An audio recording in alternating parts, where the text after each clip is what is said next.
On New Year's Eve 1995, things were going great in Pam Anderson's life. Her career was on fire, she was starring on Baywatch and on Playboy, and she had become a major global celebrity, so Pam had plenty to celebrate, especially because that evening she was throwing down at a nightclub in Los Angeles that she was part owner of, so y'all know the drinks were flowing for sure. That's when she notices another big-name star who is partying at her establishment, a rocker named Tommy Lee. He's wild all the time. He's loud, he's funny, he's got a lot of energy. If party's ever dying, he's the guy that brings it up.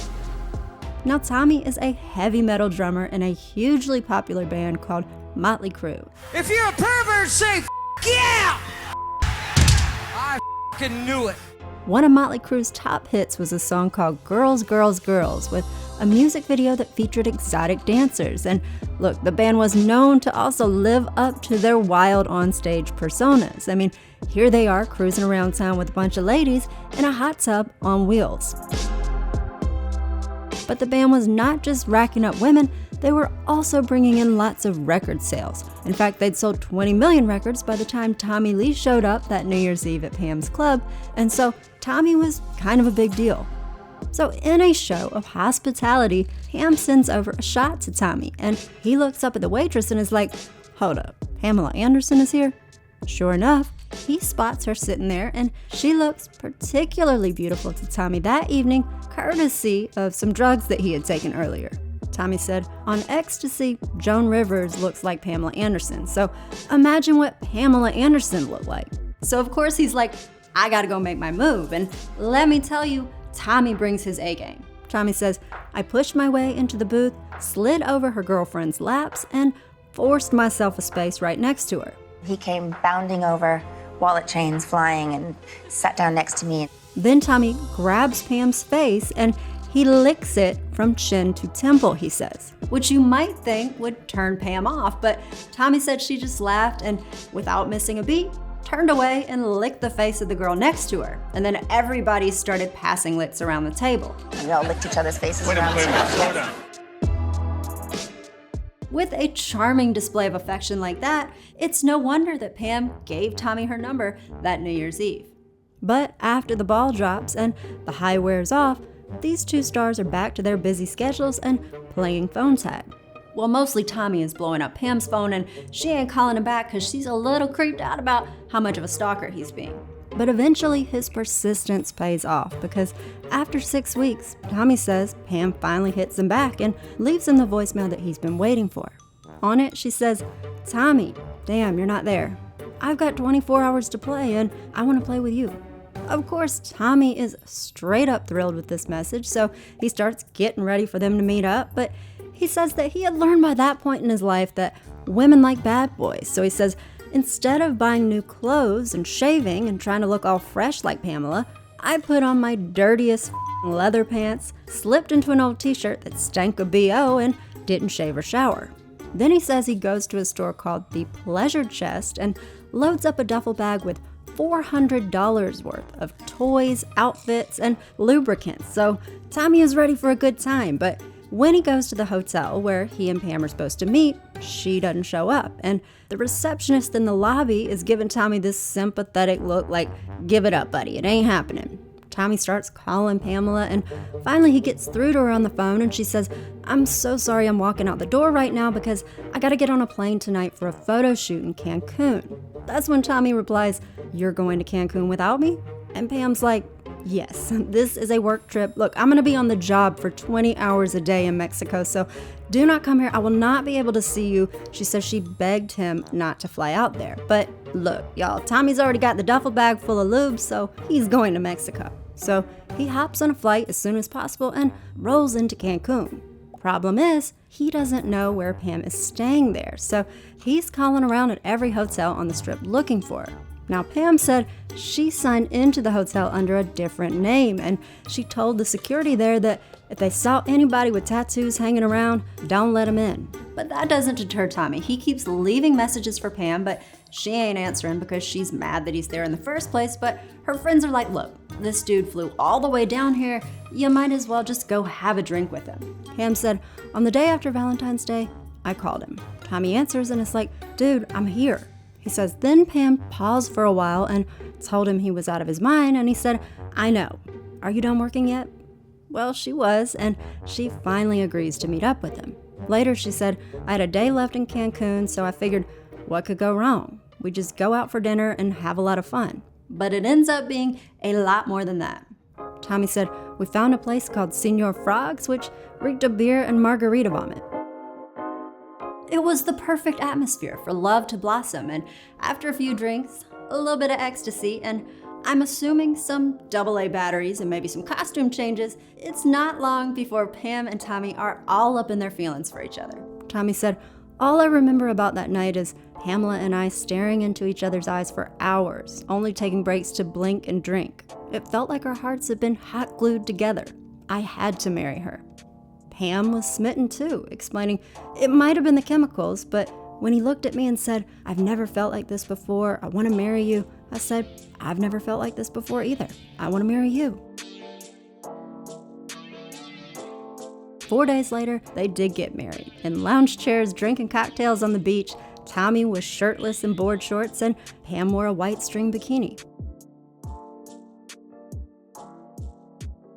A college kid on spring break saw the whole thing go down and said, after the ceremony, Tommy and Pam made out, and then Tommy threw Pam in the water, and she emerged with her skimpy top everywhere but where it was supposed to be. Surprisingly, Pam says it wasn't until after they were officially husband and wife that they actually had sex with each other, saying, I'm glad we waited until marriage, until it was proper in the eyes of the Lord. Hallelujah.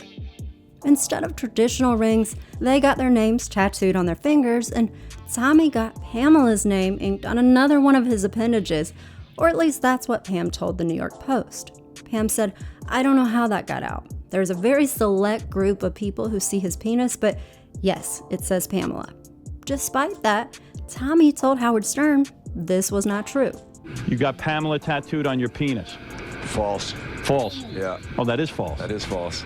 In another interview, Pam's asked about this, and she says, I'm not allowed to tell you because I got in trouble for that. Tommy said, look, will you stop talking about my penis?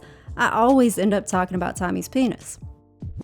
Anyway, after Pam and Tommy's 4 days of sudden marital bliss, their fairy tale romance took a hard turn into reality when they got back to Los Angeles. Tommy said, the moment we walked off the plane at LAX, the storm hit. He says paparazzi were all over the place, fiending to snap a few high-priced photos of these two wild A-list celebrities, photos that were sure to sell magazines alongside such a sensational wedding story.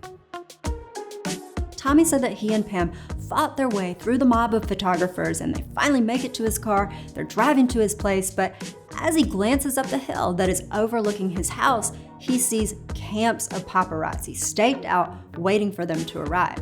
It also didn't help that his home was right next to some land that was owned by the state, and that was land that the press could easily access and hang out on. This barrage of constant surveillance became the new reality for Pam and Tommy. We have photographers outside of our house all the time now, hanging from trees and doing all sorts of crazy things. Tommy, what are you doing?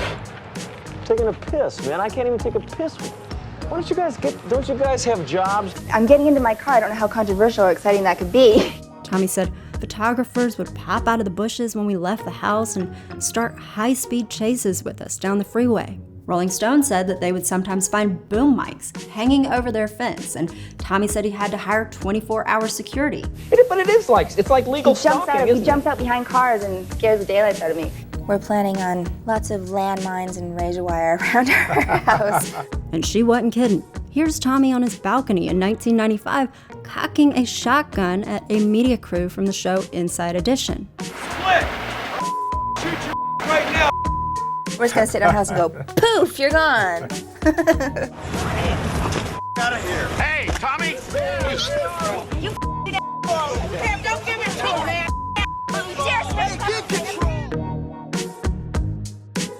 In the middle of all of this chaos, Pam and Tommy become pregnant, but the timing is not ideal. That's because Pam is starring in her first major feature film, and the production crew is like, look, we're gonna need you to make it work.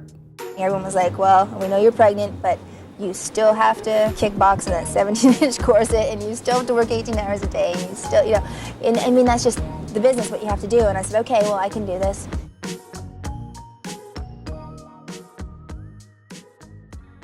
But it seemed she couldn't do it because Tommy said that Pam collapsed one day and said that as he rushed to get her medical care, the paparazzi were so intent on getting photos, they kept cutting off the ambulance on the way to the hospital.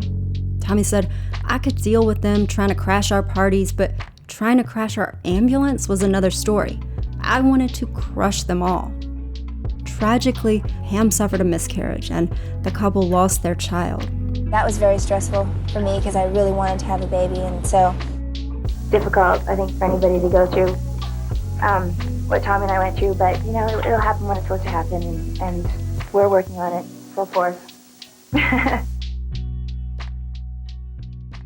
After all of this, Tommy said, to cheer us up and get our minds off it, Pamela threw a $300,000 surprise party when I turned 33.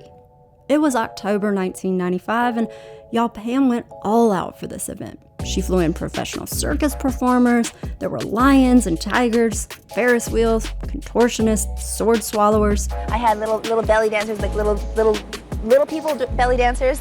It was just, Well, that's hard to count. It was beyond crazy. It was so much fun. Pam even thought to order ambulances for the party to make sure that everybody survived, considering there was a supply of $5,000 worth of drugs there.